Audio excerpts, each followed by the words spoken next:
Hello everyone, welcome to Real Concept. तो कैसे हो आप लोग? आई होप बहुत ही बेहतर होगे। तो आज हम बात करने वाले हैं एक नए चैप्टर के बारे में, वो है हमारा हाइट एंड डिस्टेंस। तो स्टूडेंट्स, मैं यहाँ से आपको बताऊंगा कि कम से कम 1 से 2 क्वेश्चंस आपके एग्जाम में पूछे जाते हैं और ये एक बहुत ही इंपॉर्टेंट चैप्टर बन जाता है, इसलिए क्योंकि ये एक पार्ट है किसका, ट्रिगोनोमेट्री का। किसका पार्ट है?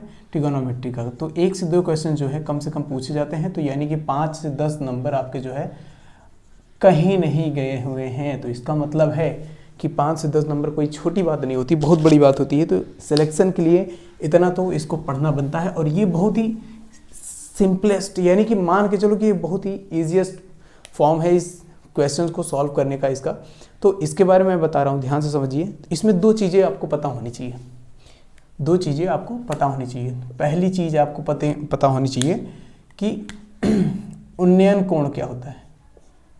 क्या? उन्नयन कोण, इसके बारे में पता होना चाहिए। और दूसरी चीज पता होनी चाहिए अवनमन कोण। क्या? अवनमन कोण। बस इन दोनों के बारे में अगर आपको पता चल गया तो आप पूरे हाइट एंड डिस्टेंस की महारत हासिल कर सकते हैं। समझ रहे हैं? तो ये उन्नयन कोण और अवनमन कोण होता क्या है? उन्नयन कोण यानी कि एंगल ऑफ एलिवेशन। क्या होता है इंग्लिश में अगर हम बात करें तो angle of elevation. Angle of elevation, ठीक है। और अवनमन कोण की बात करें तो एंगल ऑफ डिप्रेशन। ये बात समझ में आ गई? Angle of depression. सर अब ये होता क्या है? ये होता क्या है एक्चुअल में? आप लोग जब क्लास 10th में पढ़ रहे होंगे तो एक चीज आपको समझ में आ रहा होगा कि सर यहाँ पर अगर हम बात करते हैं, जैसे मान लिया हमने कह दिया कि किसी पी पॉइंट से, कहाँ से? किसी पी पॉइंट से हमने क्षैतिज देखा। क्षैतिज मतलब हॉरिजॉन्टल। क्षैतिज मतलब हॉरिजॉन्टल।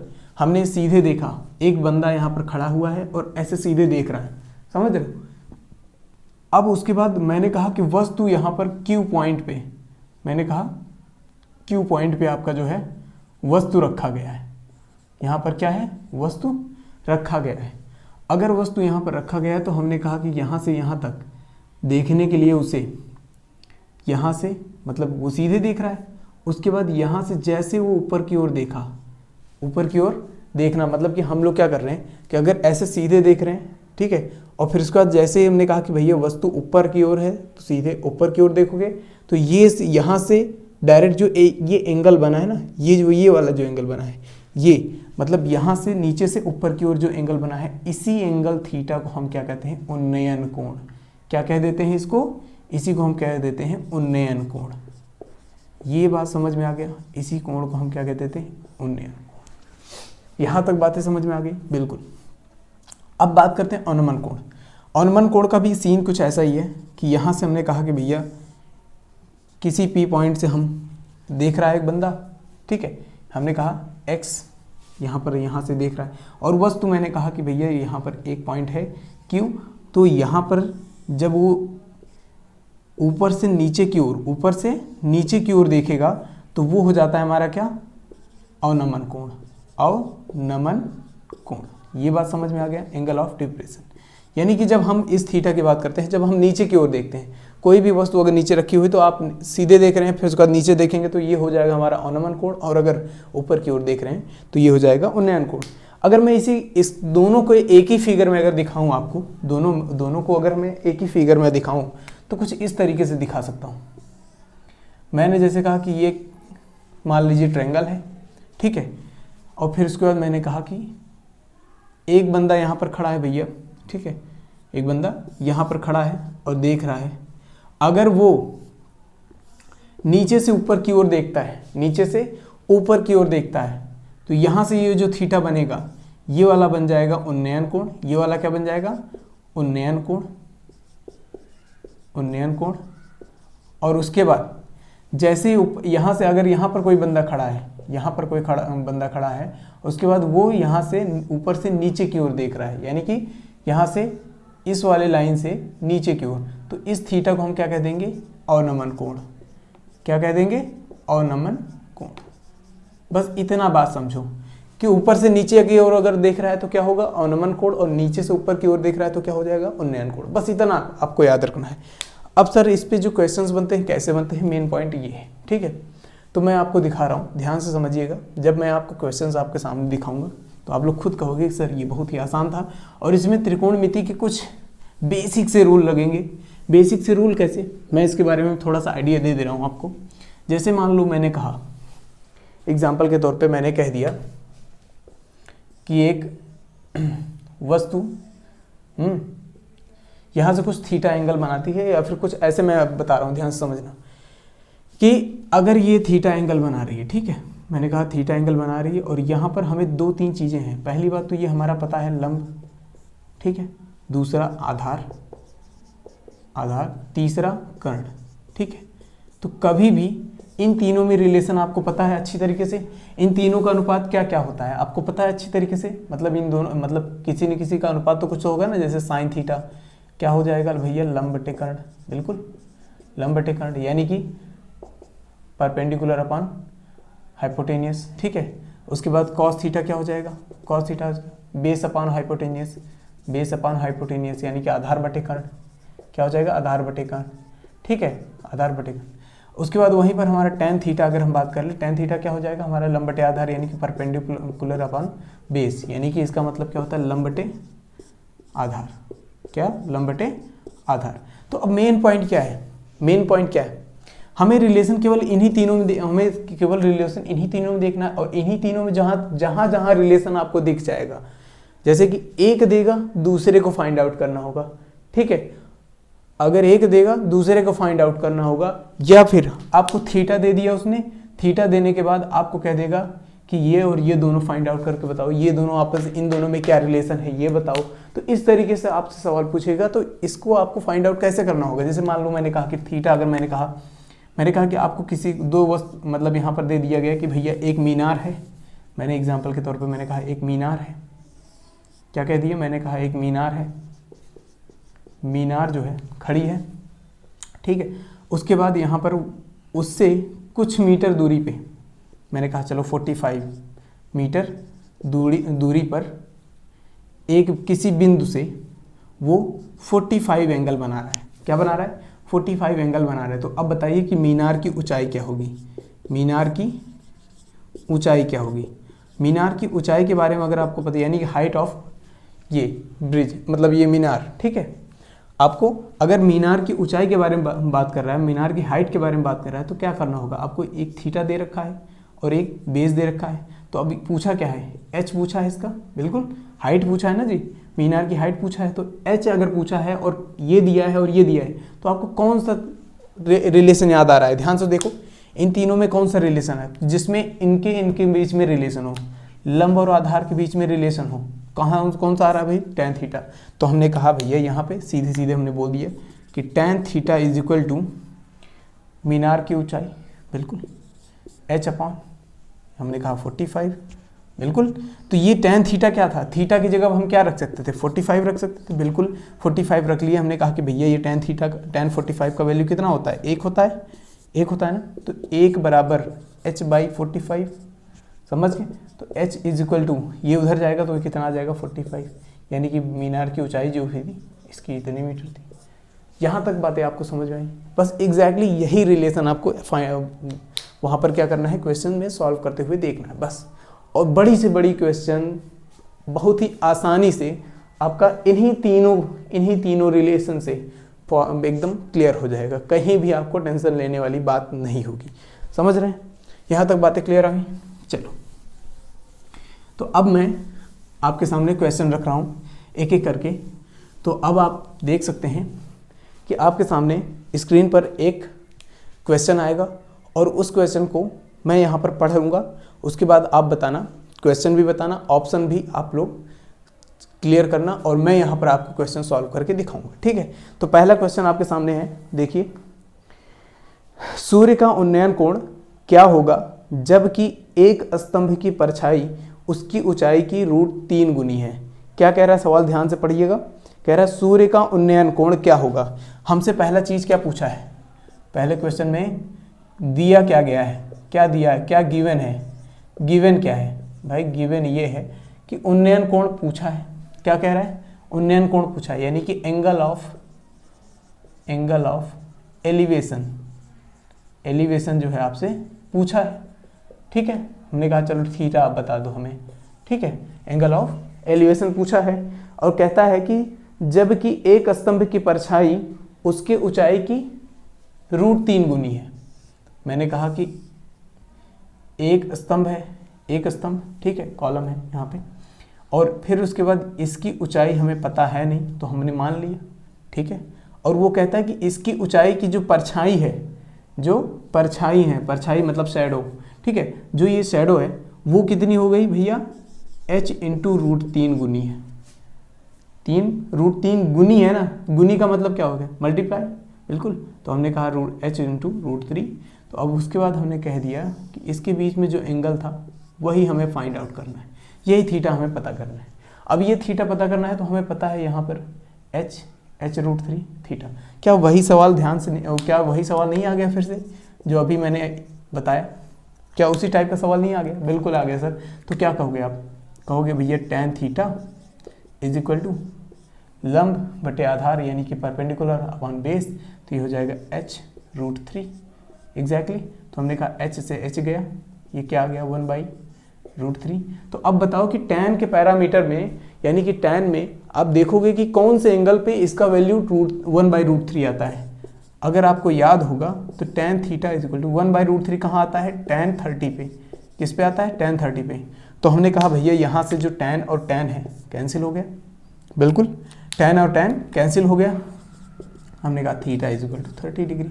तो क्या ऑप्शन नंबर आप देख सकते हैं कि इसमें ऑप्शन नंबर बी सेकंड वाला जो है सही आंसर है, बिल्कुल। तो ऐसे बेसिक क्वेश्चंस होते हैं, ये बेसिक क्वेश्चन है। हाँ, लेकिन आपको क्या पता चला, क्या पता चला क्या कि सर ये बेसिक क्वेश्चन था? नहीं, लग रहा था कि सर इसमें तो कुछ दिया ही नहीं है, इसमें तो बस दे रखा है कि ये इसका इतना गुना है, इतने से ही आपको निकालना होगा, समझ रहे हैं? तो इसकी जो थिंकिंग लेवल है ना, थोड़ा सा ऊपर जाके सोचना पड़ेगा आपको, ठीक है।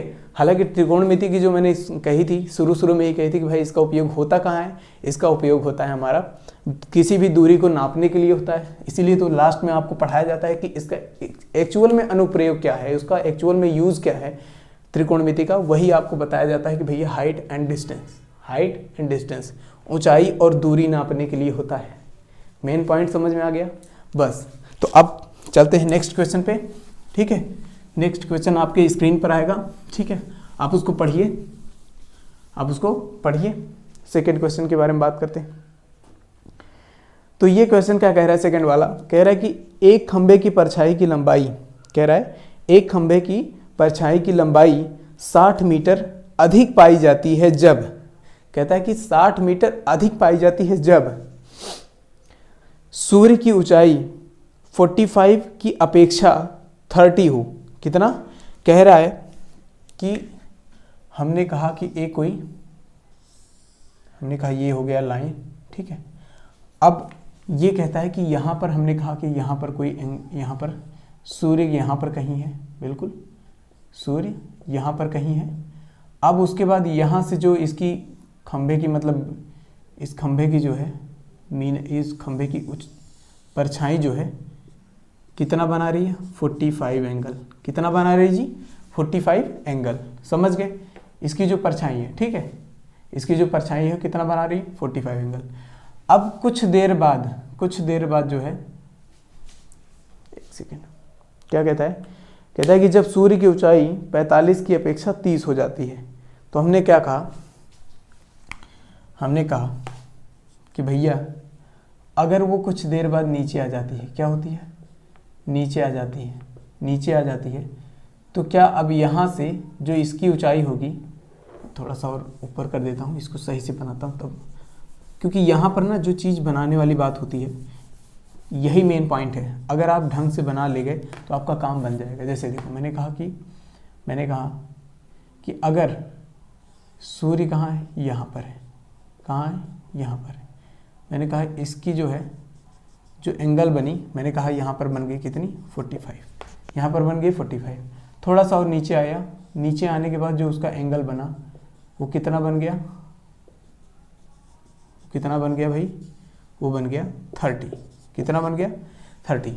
तो अब कहता है क्या है, ध्यान से समझिए, कहता है कि खंभे की परछाई की लंबाई 60 मीटर अधिक हो जाती है। अधिक हो जाती है का मतलब क्या है, जब पहले 45 था और फिर बाद में जब 30 हुआ तो यहाँ से यहाँ तक के बीच की दूरी जो हो गई वो कितना हो गया, 60 मीटर। और 60 मीटर जब वो बढ़ गया तो अब हमें बताना है कि सर इस जो ये लंबाई है, मतलब इसकी जो खंभे की जो है, खंभे की जो ऊंचाई है, हाइट ऑफ खंभा, समझ गए, खंभे की ऊंचाई हमें बतानी है। अब देखो मैंने कह दिया भैया ये देखो, मैंने मान लिया कि जो ऊंचाई होगी वो कितनी होगी, h होगी, और उसके बाद जो इस बिंदु से इस बिंदु के बीच की दूरी, यानी कि जहाँ से हमारा 45 एंगल बन रहा था, वहाँ से इस खंभे के बीच की दूरी कितनी हो जाएगी, हमने कहा x मान लेते हैं, लेट कर लेते हैं भाई। और जब मान लिया हमने तो ये बताइए कि अब रिलेशन क्या दिख रहा है, h, x और 45। हमने कहा tan 45 is equal to h by x ना, इसका वैल्यू कितना हो गया 1, तो h बाई एक्स। तो हमने कह दिया कि भैया x बराबर h, यानी कि ये रिलेशन पता चल गया आपको, ये रिलेशन पता चल गया कि हमारा h बाई h बराबर x, इक्वेशन नंबर फर्स्ट हम कह सकते हैं ऐसा, ठीक है। तो अब ध्यान से समझना, अभी हम छोटे त्रिभुज की बात कर रहे थे, छोटे त्रिभुज की बात कर रहे थे, अब हम बड़े वाले त्रिभुज की बात करेंगे, ठीक है, बड़े वाले यानी कि एंगल 30 की बात करेंगे। हमने कहा भैया एंगल tan 30, ठीक है, बराबर। अब इसमें रिलेशन देखना है कि आपको ऊंचाई और आधार यानी कि परपेंडिकुलर एंड बेस, इसके बीच में रिलेशन आपको पता करना है। सर 30 एंगल ले रहे हैं, ऊंचाई तो चलो ठीक है h मान लेते हैं, लेकिन अब इसके बीच की डिस्टेंस कितनी लेंगे, टोटल लेनी है या केवल 60 लेनी है, टोटल लेनी है या केवल 60 लेनी है, टोटल लेनी है भाई, टोटल लेनी है, यानी यहाँ से यहाँ तक की पूरी बीच की दूरी आपको लेना है, समझ गए। और ये दूरी क्या हो गई 60 प्लस एक्स, 60 प्लस एक्स, ठीक है।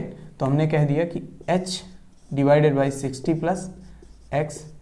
अब हम कह भी सकते हैं कि भैया x के जगह पे हम h भी रख सकते हैं क्योंकि वो दोनों आपस में बराबर हैं। तो हमने कहा इसका वैल्यू रख दिया 1/√3, यहाँ पर रख दिया h अपॉन 60 प्लस एच, ऐसे रख सकते हैं बिल्कुल।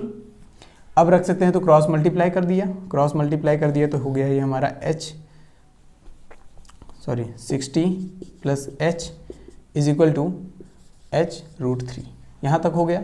इस h को उधर भेज दूँ, ठीक है, तो यहाँ से h√3 minus h is equal to 60 आ सकता है, बिल्कुल। h कॉमन ले लिया, हमने कहा √3 माइनस 1 इज इक्वल टू 60, यहाँ तक बातें समझ में आ गई।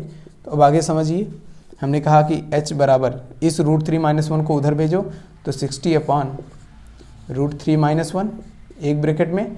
अब देखिए यहाँ पर आंसर तो केवल ये नहीं आएगा, आंसर ऑप्शन में कहीं दिख रहा है क्या, नहीं दिख रहा है। और अगर ऑप्शन में नहीं दिख रहा है तो ध्यान से समझना, हमने क्या कहा, इसका हम क्या करेंगे, परिमेयीकरण करेंगे। क्या करेंगे, परिमेयीकरण, ठीक है।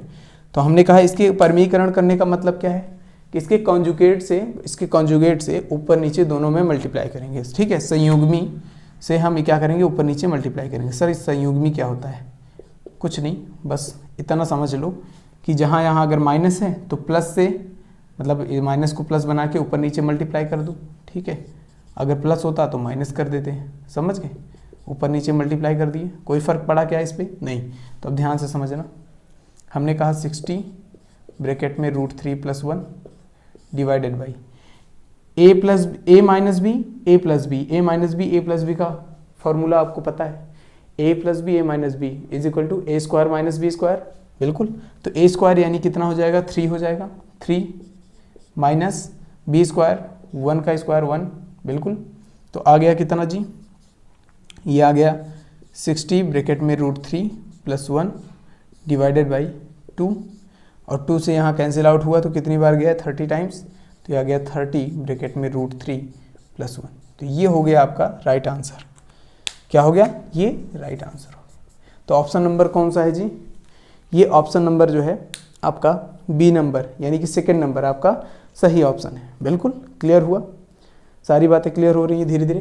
तो जल्दी से इसको नोट कर लीजिए आप लोग, ठीक है, नहीं तो स्क्रीनशॉट ले लीजिए, मैं साइड हो गया हूँ, ठीक। तो ऐसे ही क्वेश्चन आपको जब करने हैं, देखो मैं टाइप ऑफ क्वेश्चंस लेके आया हूँ आपके सामने, तो इस क्वेश्चन को किसी भी मतलब कोई भी क्वेश्चन हो आपके सामने हाइट एंड डिस्टेंस का, आप बेझिझक क्लियर कर सकते हो, कहीं भी कोई डाउट नहीं आएगा। अगर आता है तो आपके पास नंबर है, आप मैसेज कर सकते हैं, ठीक है, और क्वेश्चंस भेज सकते हैं, कोई दिक्कत वाली बात नहीं है, ठीक है। सॉल्यूशन आपको मिल ही जाएगा, चाहे वो वीडियो के थ्रू मिले, चाहे आपको डायरेक्ट ऐसे क्वेश्चन सॉल्व करके भेज दिया जाए, लेकिन भेजा जाएगा, ठीक है। चलो, तो अब नेक्स्ट क्वेश्चन पे हम मूव करते हैं। नेक्स्ट क्वेश्चन आपके सामने ही रखा हुआ है, कह रहा है कि सवाल ध्यान से पढ़िएगा आप लोग। सवाल कह रहा है कि 300 मीटर ऊंची चट्टान के शिखर से, कह रहा है 300 मीटर ऊंची चट्टान के शिखर से एक मीनार के शिखर तथा आधार के अवनमन कोण क्रमशः 30 और 45 हैं, तो मीनार की ऊंचाई होगी।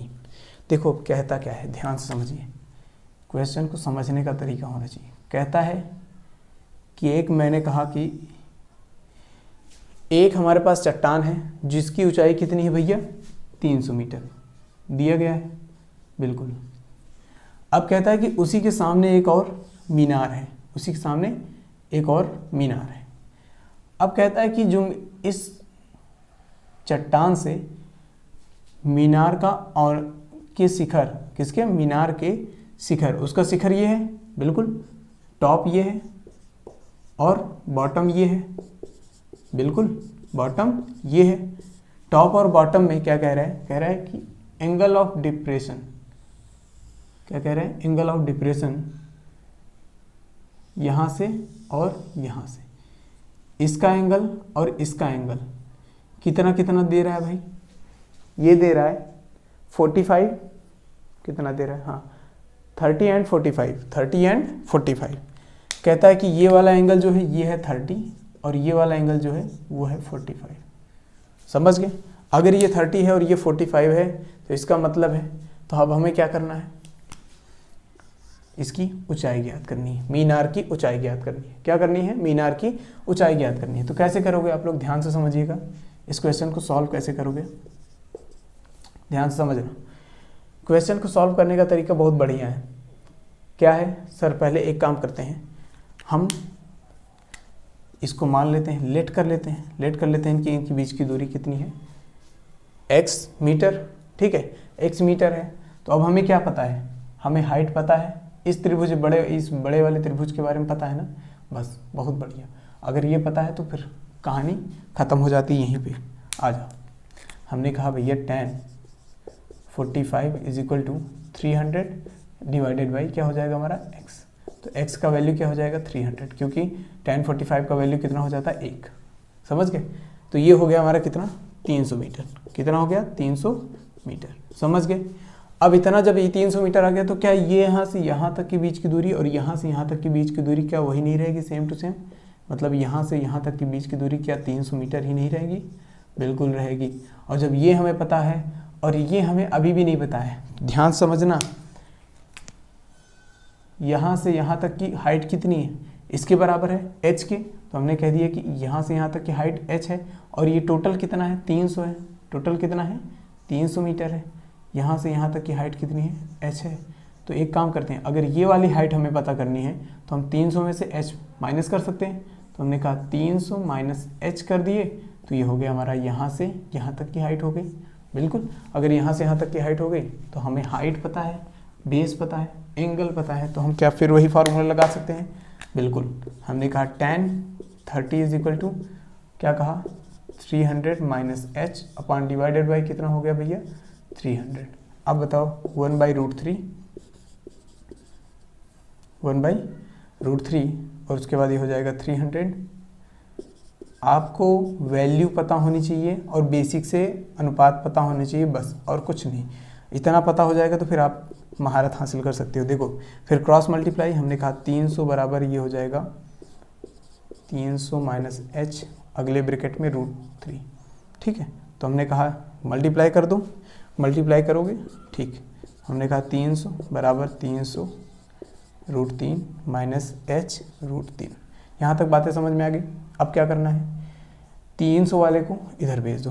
तो हमने कहा या फिर इसको उधर भेज दो या उधर इसको, मतलब ऐसा करो कि h √3 एक साइड में आ जाए और नंबर्स जितने हैं सारे के सारे उधर चले जाएं। आ गया? बिल्कुल। अगर आ गया तो अब समझना, यहाँ से 300 कॉमन ले सकते हैं। हमने कहा कि h√3 is equal to 300 common ले लिया। हमने कहा √3 क्या है? √3 माइनस 1।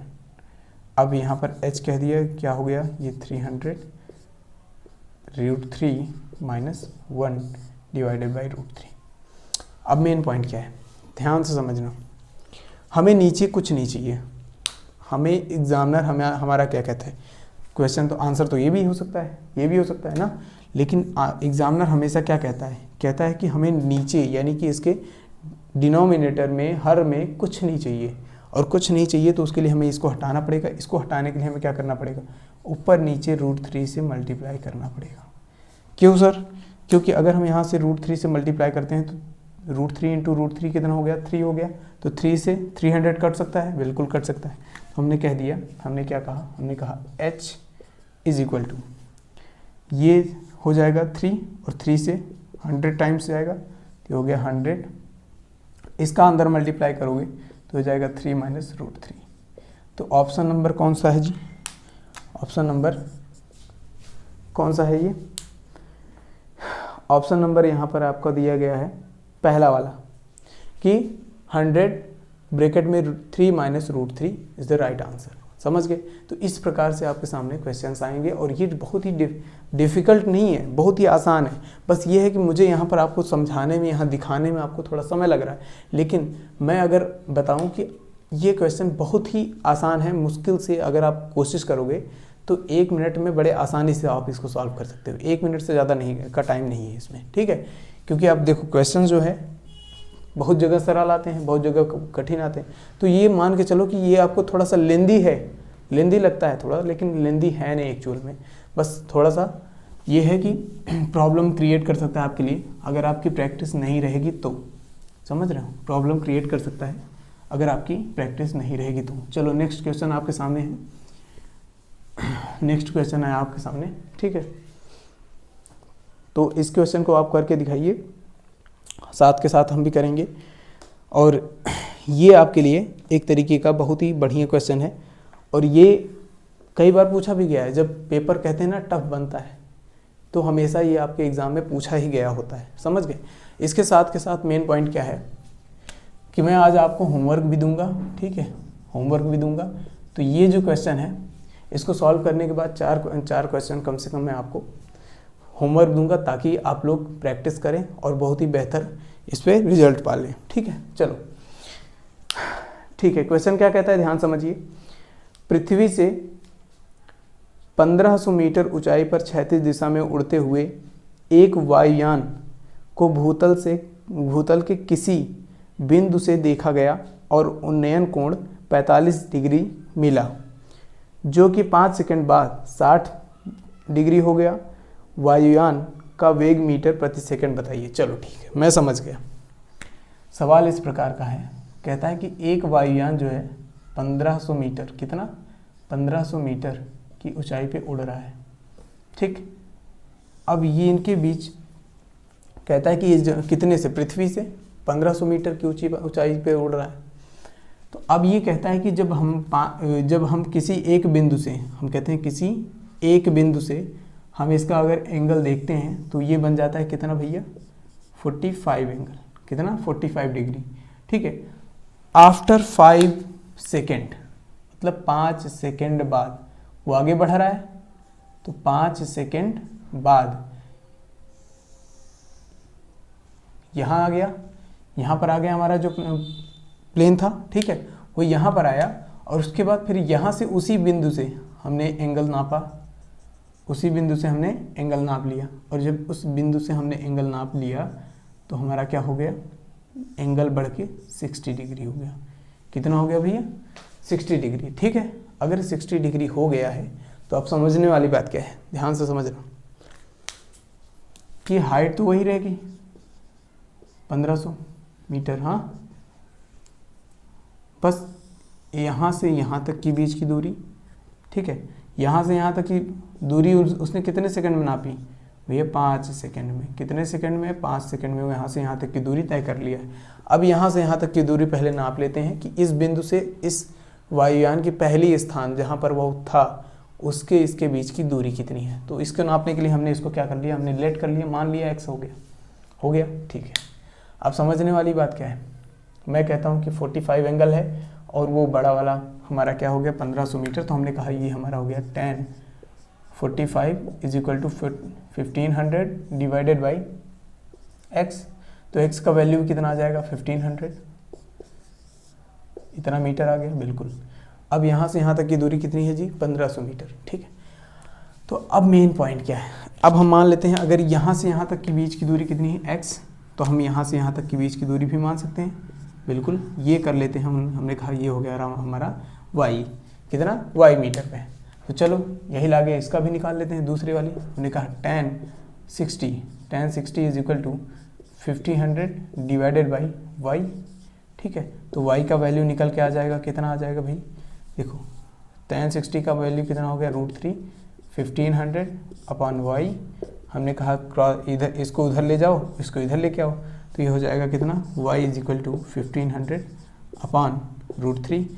√3 हमें नीचे नहीं चाहिए और नीचे नहीं चाहिए, तो हमने कहा √3 इंटू √3 मल्टीप्लाई कर देते हैं। तो हमने कहा ये हो गया हमारा क्या 1500 √3 डिवाइडेड बाई 3, तो 3 बचे 1500, 500, ये हो गया हमारा कितना 500 √3। 500 √3 हमारा क्या है, y बराबर है, y बराबर है, बिल्कुल। हमने कहा y बराबर हमारा क्या आ गया, यहाँ है y बराबर कितना आ गया 500 √3 ना। यहाँ से यहाँ तक की दूरी कितनी है 1500 है, कितना है 1500 है। यहाँ से यहाँ तक की दूरी कितनी है 500 √3 है। तो अब हमें क्या ये दूरी निकालने में कोई दिक्कत है क्या, ये वाली दूरी कोई निकालने में दिक्कत है क्या। तो यहाँ से हमारा जो डिस्टेंस निकल के आया है वो कितना हो जाएगा। तो चलो मैं इसको एक अच्छे समझाता हूँ। देखो ये डिस्टेंस निकल गई, ठीक है, ये वाला दूरी निकल गया, ये वाला दूरी निकल गया। अब हमें क्या चाहिए, हमने कहा कि भैया हमें टाइम दिया गया है, क्या टाइम कितना दिया गया है 5 सेकेंड। 5 सेकेंड में वो कुछ दूरी तय करती है, वो दूरी कितनी है हमारी 1500 माइनस यहाँ से यहाँ तक की दूरी तय कर रही है ना। तो हमें यहाँ से यहाँ तक की दूरी पता है और फिर यहाँ से यहाँ तक की दूरी पता है, तो पूरे में से हम इस छोटे वाले को घटा देंगे तो ये वाला निकल के आ जाएगा, बिल्कुल। तो अब हम क्या करें कि 1500 माइनस 500 √3।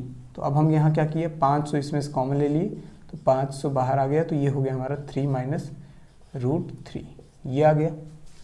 क्लियर, यहाँ तक बातें समझ में आ गई। तो ये d बराबर हो गया। तो अब हमें पता क्या करना है सर, स्पीड के बारे में पता करना है, यानी कि चाल के बारे में पता करना है। अब चाल का फॉर्मूला पता है ना आपको, चाल बराबर दूरी बटे समय, दूरी यानी कि डिस्टेंस अपॉन समय यानी कि टाइम, बिल्कुल। तो अब ये हो गया हमारा दूरी बटे समय। तो दूरी कितनी थी हमारी, d बराबर दे रखा है ऑलरेडी 500 3 √3 हो गया, डिवाइडेड बाई टाइम कितना है 5 सेकेंड। तो 5 से इधर गया, हमने कहा 100 टाइम्स गया, बिल्कुल। तो ये हो गया हमारा 100 ब्रैकेट में 3 माइनस √3। तो ध्यान से देखो कि ये कोई ऑप्शन दिख रहा है क्या इसमें, ये इतने मीटर प्रति सेकंड की स्पीड से जा रहा है, इतने मीटर प्रति सेकंड की स्पीड से जा रहा है। और यहाँ पर ध्यान से समझना, एक बात मैं समझने वाली बता रहा हूँ कि ये कह रहा है कि मीटर प्रति सेकंड में चाहिए, तो मीटर प्रति सेकंड में ही निकालना है आपको, ठीक है। अगर क्वेश्चन आपके सामने दे दिया कि किलोमीटर प्रति घंटे में निकालो, क्या करो किलोमीटर प्रति घंटे में निकालो, तो क्या करोगे, तो आपको यहाँ पर क्या करना होगा, ध्यान से समझना, कन्वर्जन करना होगा। कन्वर्जन कौन सा करना होगा, मीटर प्रति सेकंड से किलोमीटर प्रति घंटे में बदलने वाला कन्वर्जन। अगर ये दोनों करना आता है तो बहुत अच्छी बात है, और अगर नहीं करना आता है तो तो हमने आपको बताया भी है कि इसमें जब हम दूरी और समय पढ़ा रहे थे तो उसमें मैंने आपको बताया था ये वाला मेथड, बिल्कुल। याद करने का तरीका भी बताया था, ठीक है, बहुत बढ़िया। तो अब एक काम करो, जल्दी से ये सारे के सारे इस टॉपिक को क्लियर करो। और ये एक ऐसा चैप्टर है कि ये एक वीडियो इसके लिए पर्याप्त है। अगर आप लोग चाहोगे तो और भी क्वेश्चंस, अगर आप मान लो कहीं दिक्कत आती है तो आप भेजिएगा, ठीक है। तो वो उसके लिए मैं एक पर्टिकुलर वीडियो आपके लिए दे दूंगा, और बाकी इतना आज के लिए सफिशिएंट है, और इस वीडियो के लिए भी आपके लिए, मतलब इस चैप्टर के लिए आपके लिए ये सफिशिएंट है, ठीक है। तो बाकी ये जो क्वेश्चंस मैं स्क्रीन पर दे रहा हूँ आपके, वो सारे के सारे क्वेश्चन आपको सॉल्व करने हैं, और सॉल्व करने के बाद आपको क्या करने हैं, आंसर अपने नोटबुक में लिखना है, ठीक है। जो भी होगा मिलते हैं नेक्स्ट क्लास में एक नए कॉन्सेप्ट के साथ। Thank you very much and take care.